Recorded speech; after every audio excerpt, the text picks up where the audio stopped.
This is Walt Disney World Today. Give us 5 minutes and we'll give you the world. It's Wednesday, March 29th, 2006, and this is episode number 80 of Walt Disney World Today. I'm Matt Hochberg from MGDstudios.org. On the show today, we have Mike Newell of MousePlanet.com, MouseWorldRadio.com. Damn. It's like a Freudian slip. It's like my brain's like, don't say Mouse Planet, don't say Mouse Planet, don't say Mouse Planet.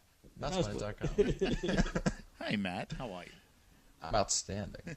And we have Mike Scopa of MousePlanet.com. Really? Welcome, Mike. Mon ami, I am always ready to put on this show. As is my good friend, Fritz. Yeah! Got to wake up the dancing girls. What does he say? The Glee Club. Glee Club. Dancing girls, Glee Club, whatever. Len Testa, of course. That's the unofficial guy, the author, co-author of the unofficial guide to Walt Disney World. Welcome, Len. Yeah, how's it going, Matt? Great. And today it's our listener questions, because it's Wednesday. So on Wednesdays, all we do is answer your listener questions, of which we have many questions. So feel free to email us at questions@wdwtoday.com, and eventually we will be able to answer all the emails that you might have. Our first email is from Ryan Roser, probably not pronounced correctly, who writes, "Big fan of the podcast and the replays on Mouse World. I was wondering if anyone knew the story behind the discontinuation of the Beaver Tails from Canada and Epcot. We used to always stop by and get one of these from Trapper Mike's, but for a while now we haven't seen them. Any idea if they will be coming back, or this has gone the way of Horizons?" Wow. No, I didn't notice that they were gone. I was just there a couple days ago. But I was never really into the Beaver Tails anyway. It seems that Beaver Tails are kind of like what's it, a Dole Whip. They kind of have a cult following. They're like churros, though, right? I'm not sure. I haven't had one in a long time. So that's a good. I don't know, Ryan. That's a good question. We'll tell you what. I'll Matt, send me the question. I'll have one of our researchers check it out this week and maybe ask around for it. Sure, you'll send a crack team out to to discover what happened. Yeah, exactly. Something like that. Whatever. I'll get someone out there anyway. Let's hope they return. Might be necessary in order to find out what happened to the Beaver Tails. Our next question comes from Jen, who writes, "Just wanted to say how much I enjoy your show. My question is actually about how you put it together. My friends and I want to do a podcast ourselves. Don't worry, it's not Disney related at all. But don't know how to record us all. We live in different parts of the state and have tried everything we can do it. We tried Skype a couple times, but it never comes out sounding as good as your show. Can you please help me out and tell me what I need to get, what type of stuff you use, etc.? I'll be sure to thank you if we can ever get our show going. Thanks and keep up the great work." Well, Jen, we do use Skype. Skype, for those listeners who don't not know, is a free conference program. And what we do is we obviously get on Skype. It's a free account for all of us. We all get on. We have various microphones. If you want our recommendation for a microphone, I often will use the Logitech 250, which is a USB microphone. You can buy it from Amazon. It's not terribly expensive. I'll put a link in the show notes. We'll put a show in the notes. And what we do is that's there the are easy. some issues that technology can't address. Yeah, right. There are. That's the easy part. The hard part is actually recording it, because there's no native way to record a Skype conversation. The easiest way to do it is a program called Hot Recorder, which you can find at hotrecorder.com. I'll put a link in the show notes to that too. The problem is this program is very flaky, and we've had issues with it. We now do not use that software anymore. We have Mike Newell, and he has a crazy setup at his place, and it works. he records it that way. So, but Hot Recorder, Skype, that's probably going to get you guys off the ground, and be all set. Our next email is a comment. Comes from George Pierce, who writes, "In episode 61, you called the rooms at Port Orleans Riverside rustic or Lincoln Log-like. I thought that was a pretty good comparison. Don't forget that there is 2 themes at Port Orleans Riverside, the mansions and Alligator Bayou. Magnolia, yeah. Alligator Bayou is indeed rustic, but the mansions are not. Of course, they're not really mansions either. My choice is Alligator Bayou because I like the rustic feel and the corresponding landscaping. So we forgot to mention that not everything is Lincoln Log-like at Port Orleans." Our next question comes from Rick of Port Reading, New Jersey. Let's go back to George's thing. Have you guys actually stayed in the Magnolia? I have. I have. I like the Seen the grounds. rooms, I mean, the that's about grounds are particularly well manicured. They've got those open lawns. And here's a tip if you're looking to get photographs of those, because we've recently done this, that wait until the afternoon, because in the morning, if you're facing the buildings, you're facing east, and the sun's right in front of you. Wait until the afternoon light comes, and you can get wonderful photos of the grounds and the buildings, and it looks really, really formal, very nice, very antebellum South. Great. Go ahead.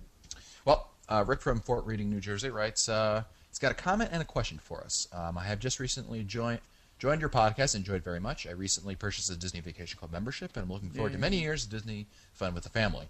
His comment is, a few shows back, Mike from MousePlanet.com mentioned that he does not go on the Keys to the Kingdom tour because he feels it will take away the magic for him. My wife and I went to Disney for a long weekend without our kids and enjoyed the tour very much. The tour does not go into many details about the behind-the-scenes as much as it goes into some of the items you are not familiar with in Disney World. For example, all the names on the windows on Main Street and the meaning behind it.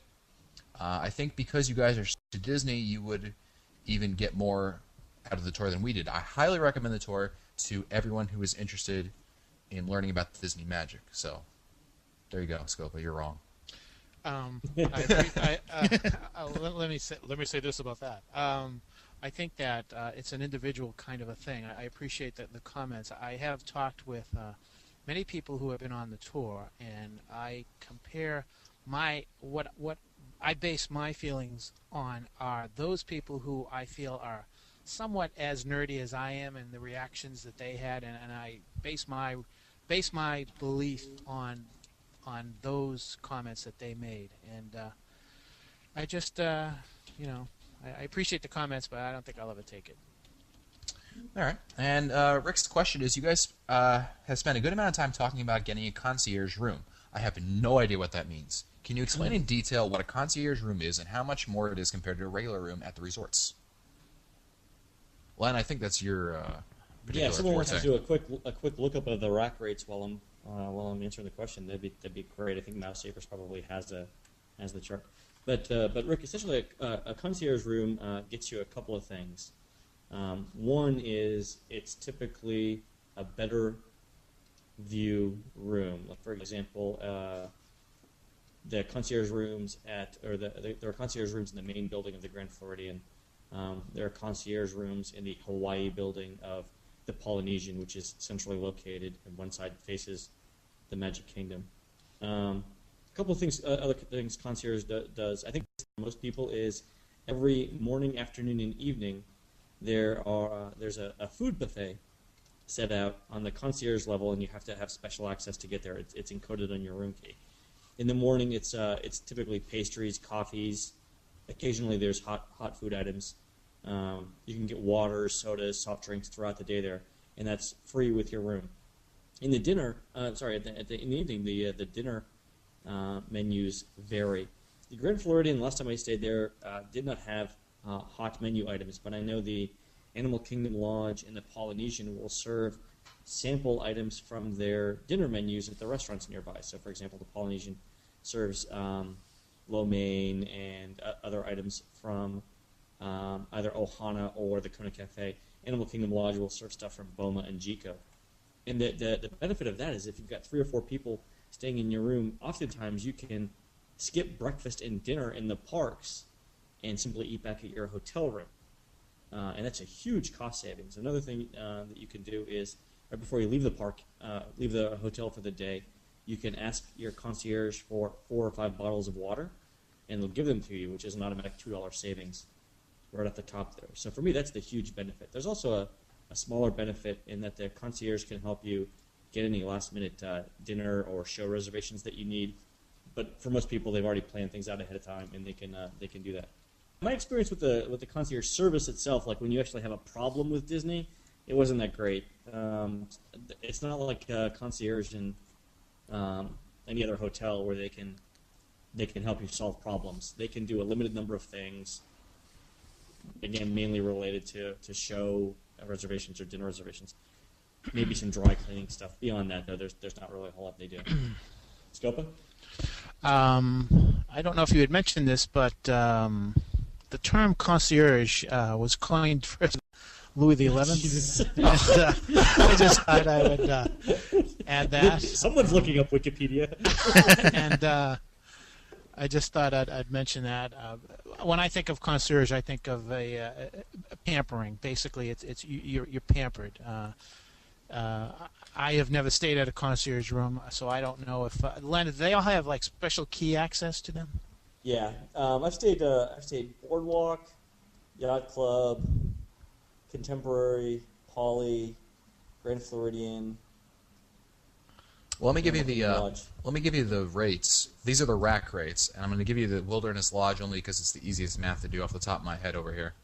If you take, there's concierge level, and then we're going to go, there's different kinds of views and things like that, and those are varying rates. Yeah. But if we're going to take a courtyard view rate at the Wilderness Lodge, which is one of the better views, the courtyard rate during regular season costs $310 per night. A concierge level room costs $405. That's about $95, a little less than $100 extra per night. Like 30% more.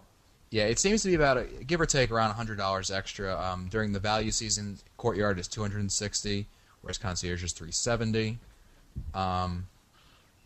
And so for that, I mean, the real question is whether you can eat $110 worth of food and breakfast and dinner. right. I mean, some people like to splurge and go nuts, and some people it's not important Yeah, to and eat. the rooms are. I don't know if the rooms are bigger, but certainly I think in some cases the views might be better. Sure. Tough The to say. Polynesian is I believe the Polynesian is $410. A garden view is $410 per night. Concierge garden view. Yeah, I really like. And the other thing that all the concierge rooms have, they have is a lounge, and for the Polynesian, it's a nice 2-story, well-themed lounge, sort of overwhelming and very relaxing. They've got newspapers in there, ceiling fans. The boardwalk has something similar. You can walk in the middle of the day, grab a handful of M&Ms, chug back a Coke or two. A lot of people get the concierge level rooms not by booking, but not by mistake either. But a lot of times they'll try to book a regular level room, and they'll be not available. And Disney will offer the guest a concierge level room either for the same price or slightly more. But that's really, your mileage may vary certainly. Here's the one thing that I have done, and I'll encourage our listeners to do this. The last time I was at when I stayed at Animal Kingdom Lodge concierge, I did it this way. I had booked a standard Savannah View room. Got in at midnight. I was literally the only person in the checkout line, so it was me and the manager. And I asked him how much an upgrade to the concierge room would be, figuring it was low season and they didn't have they weren't 100% full.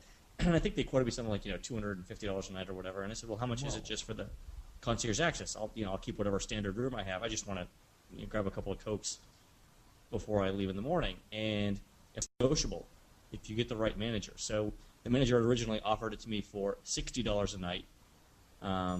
In other words, I'd be staying in my same Savannah room, but I would have my room key encoded so that I could get access to the correct floor where the concierge was. And eventually we had negotiated down from $60 a night to $15 a night, which is what he did. So apparently there's an option, at least at the Animal Kingdom Lodge, where you can ask for concierge access without actually staying in a concierge room. I would definitely encourage everyone to ask for that, because at $15 a day, even at $30 or $45 a day, you could easily eat that much food. That's just breakfast or a couple of snacks. Right. Definitely do it. I've actually tried it at the Yacht Club. Didn't work out, but I'm told it was because they were completely full at concierge and they couldn't do it. That or the person just didn't want to do it for me. But my understanding is the computer system, the hotel reservation system, is set up to allow access to the concierge lounge without actually staying in a room. Great. Our next question comes from Lisa from Washington, D.C., who writes, "Greetings from Washington, D.C. You choose a resort that is most convenient to all 4 parks at Walt Disney World, preferably deluxe. Which would it be? It seems as if the Epcot resorts, Boardwalk, Yacht Club, Yacht and Beach Clubs, with their locations convenient to both Epcot and MGM, might be the way to go, but I'd love to hear your take on it."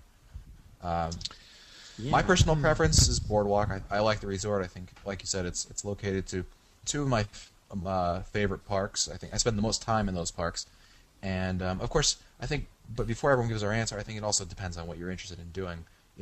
Len has often said that the benefit of a monorail resort is probably best for families with smaller children who want to spend a lot of time at the Magic Kingdom.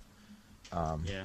But and having stayed off-site, this last trip, I can tell you that it's no fun. I mean, even if it was a 15 or 20-minute drive, by the from Disney World to your hotel, by the time you leave the park and to the time you get to your hotel is like an hour off-site. And really, if you've got kids, that hour can be a really long time. I don't know that I would ever put my family through it if I could at all help it. I'd actually wait longer to go and save up enough money to stay at the least expensive. So what's everyone's pick for convenience to all 4 parks, preferably deluxe? Newell? I would agree with the boardwalk as well. Scopa? Well, I mean, nothing says convenience like. The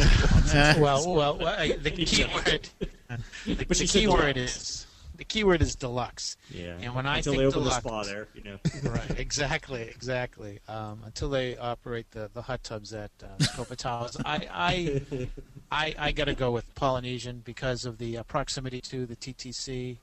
The boardwalk has Boardwalk and Beach and Yacht Club has access to Epcot and everything, but I just like I like the Polynesian. I just think it has the best of all worlds. And you can walk to the TTC, right, from the Poly? Yes. Glenn, anything else to add? Yeah, I mean, it's either going to be one of the Epcot resorts or the Magic Kingdom resorts, and the reason is not only for transportation. You've got a variety of dining options, very very close to where you're at. At Magic Kingdom, obviously, you've got 3 or 4 hotels plus a theme park, and at Epcot you've got everything in the World Showcase plus everything that's walking distance. I like the boardwalk quite a bit. I like the Yacht Beach Club. I really like the Swan more than I like probably Yacht or Beach Club. So definitely consider that. I don't know if they have I'm sure they have a concierge level too, and that might actually be less expensive. But you lose a little bit in theming. But geez, it's a really good hotel, for the money. So those are probably my 2 choices. I'll go out on a limb. I'll say Swan if you're staying Epcot, and I'll say Polynesian with Scopa if you're staying in the Magic Kingdom. Great. And quickly, our last question is from Jennifer Morgan, who writes, I was wondering if you had any input on characters. My kids have been to Walt Disney World lots of times. We want to start working on autographs from those hard-to-find characters. Any ideas about where to find them, and more importantly, who some of these hard-to-find characters might be? It would give them something new to look forward to. Thanks. I think your podcast is great. I can tell you that I find that a lot of the new characters, especially for the younger kids, are found at the studios. A lot of the Disney Channel characters, Kim Possible and Ron Possible, I think is his name. Kim Possible. They're there. I love that show. I think that's one of the best cartoons, man. Len's my daughter loves it. Yeah, him with a Barbie microphone. Yeah. You've got the little Einsteins are there. Every single iteration of the Power Rangers are over there. So those are some of the harder characters to find. A lot of there's also a fine line between hard character and not popular character. Because a lot of times you'll find these like second-tier characters being thrown in. I think a good example is like Prince John. I consider Baloo a second-tier character. So Baloo's all over the Animal Kingdom, right by Harambe in Africa. Yeah, a lot of them. I mean, Disney's not stupid. They know what the popular characters are, and a lot of the harder to find characters are the ones that you'll find probably from, like Darkwing Duck. He's pretty hard to find. Launchpad. Those are some of those. Anyone have any other tips on where to find characters?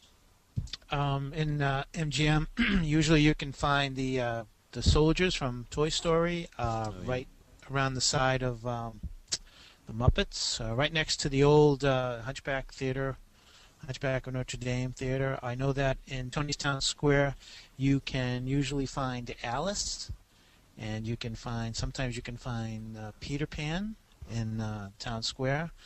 My suggestion would be to go to guest relations when you go into a park and ask them for not only who they will expect to be at the character greet and meets, but where and when. That's the best way to do it. But basically, you need to look in all the all the little nooks and crannies sometimes. Behind the little alcove where British Invasion, the Beatles impressionists. Oh yeah, you've got in the United Kingdom. Who and Mary Poppins. Right? Yes. Yeah, they're never going to advertise. There's not going to be a huge sign like, character this way. They often put them in these hard to find places because they want to attract people to these places that people don't usually go to. So often, like in back of the United Kingdom over there, like Mike just said, is a great place to find characters. Yeah, it's also pretty relaxing back there. And there's my favorite there's place. probably like every chocolate bar Cadbury makes is available on one of those stores. My favorite place to find a character. You go into World Showcase and you go into France. There's a little alcove near the perfume shop. Which character would you find there, Mike? Oh, God, might. Here we go. You might find a character in a very very very pretty blue dress and a white apron and a large animal next to her, and that's a very. It's what I like about that is that there are really no long lines, and you can pretty much, just have a nice conversation and have a nice. Does this photo. violate the terms of your restraining order? Mike, It expired about an hour ago, Len. Okay. As long as we're safe. Okay. I don't want to end up on Dateline again. Again. On Dateline. Dateline, I like that. I would last tips I would give you is check with guest relations. They often have a list of Right. who's appearing on the particular day, and you can always ask cast members. I mean, any idea, especially. Where's Pluto? Well, I like that's how you think that. Is that Where's the Mal? Go ahead. That sounded like Minnie on a bad day. Yeah, really. Well, that's it for us today. This has been episode number 80 of Walt Disney World Today. If you want to find some older episodes, read our show notes, or send us your comments, visit the Walt Disney World Today website at www.wdwtoday.com. You can also email us at questions@wdwtoday.com. For Len Testa, Mike Scopa, and Mike Newell, I'm Matt Hodgeberg. We'll see you on the next show.